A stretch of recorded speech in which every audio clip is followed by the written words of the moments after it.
Tapos ang pagkain natin, pansit canton na naman tayo with egg. Let's eat, guys. Ayan, kain tayo. Ito na naman yung pagkain natin. Dito na naman tayo sa pansit canton with egg. May rice pa. Wala talaga. Hindi na makaalis sa rice. Rice is life.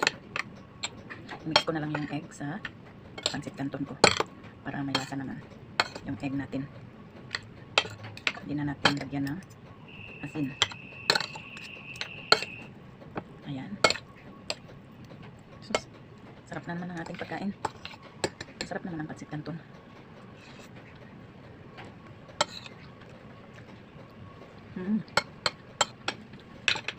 Partneran mo ng kanin. Sobra.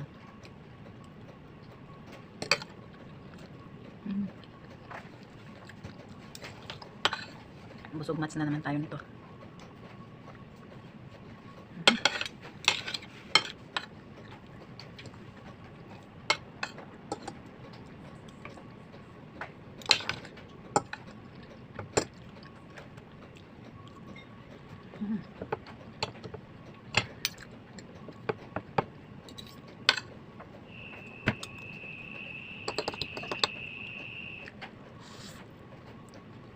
Super sarap.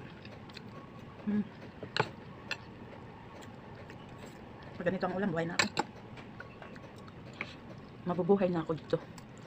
Kaulam na to.